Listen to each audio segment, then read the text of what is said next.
平和に対する考え方でね、ちょっと考えるようになってきたわけ。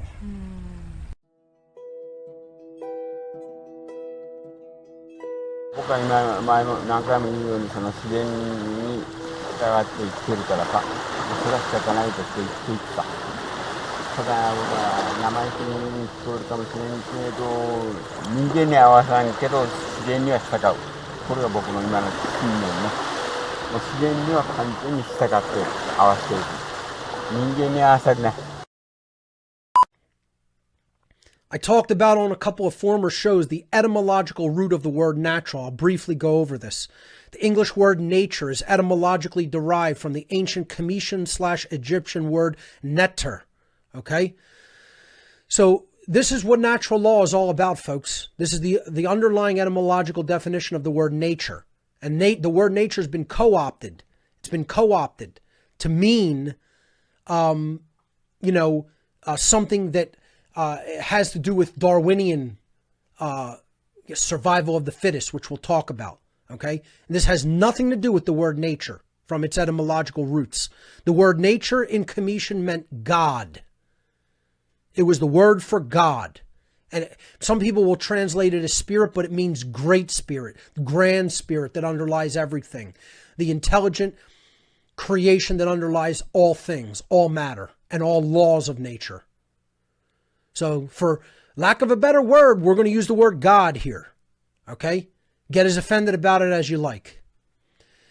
Neter was symbolized, again, there's no real vowels in Egyptian. Okay? It's a phonetic pronunciation, neter. Okay? This is how most people pronounce it, but as we'll see, that's not how it was really pronounced. NTR, let's say, was symbolized hieroglyphically as a simple stylized flag on a pole, stylized in other cultures as a cleaving axe. We get the judge's gavel, we get Thor's hammer from this symbol. Okay? We get the axes of early hero cults, solar cults, stellar cults, etc. Okay, we get Thor's hammer from it. We get the judge's gavel that comes down in the modern court system from this. Okay, it's the idea of where real power lies. Okay, because that's what the court system wants to be. It wants to be God. Okay, so it's taking that and using it as a proxy symbol. Okay. So what NTR, or the flag on a stylized flag on a pole, represented was a force which was known to exist in nature through its observable effects, like the force of wind operating in the world, but difficult or impossible to see with the eye. It's not something that is a physical, a distinct physical thing. Okay, you largely know about it through its effects in the world.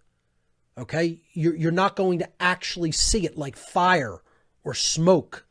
Okay, so that's why they depicted it as a flag, because you don't see the air and it holds the flag aloft.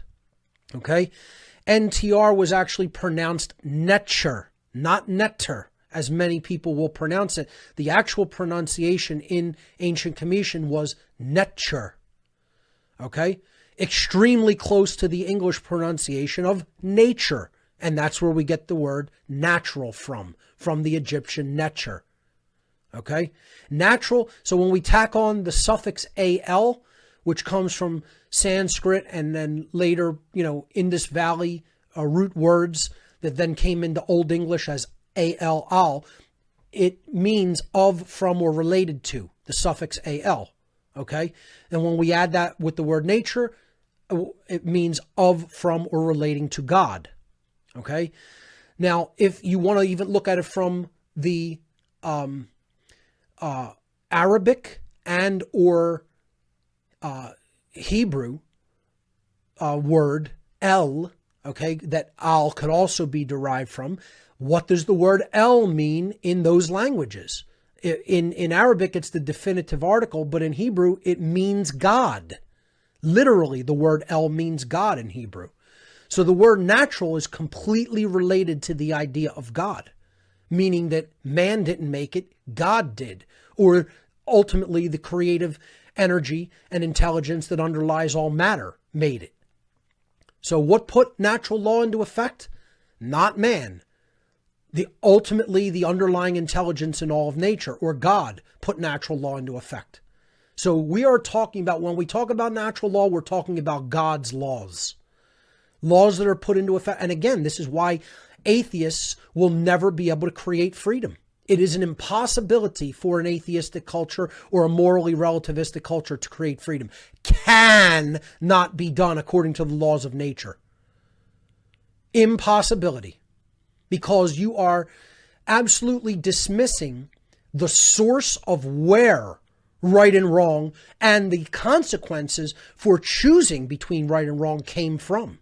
You don't understand where freedom is derived from. You just don't understand. You refuse to accept it because you want not to be bound by those laws. Or in other words, you want to be God. Because only something that created those laws can ever possibly exempt oneself from those laws. And that's not really the case, because the creator and the laws of creation are one and the same. Even that's not above the law. It is the law. So how could you separate the creation and that which it has created? It is not possible to separate those things. They are one. This is the problem with the whole traditionally religious worldview, is that it always creates a separation between creator and created, when there is no separation. They are one and the same. Because the natural world is the physical domain, and the physical domain is the spiritual domain. They are not separate things. The universe is the body of God. You know, this is what people who want to just take it into a religious mindset instead of a spiritual understanding always degrade the understanding of nature and God too, by causing that separation in something that can never be separated. Okay? So the word natural means of, from, or related to God. Natural law are the laws of God. Okay? You don't want to use that term. Say they're the laws of the underlying creative force in all of nature that gave rise to all of nature.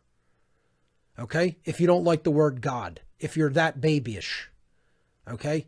And, whimpering over a word, crawl under the stairs and sit there in a fetal position over a word.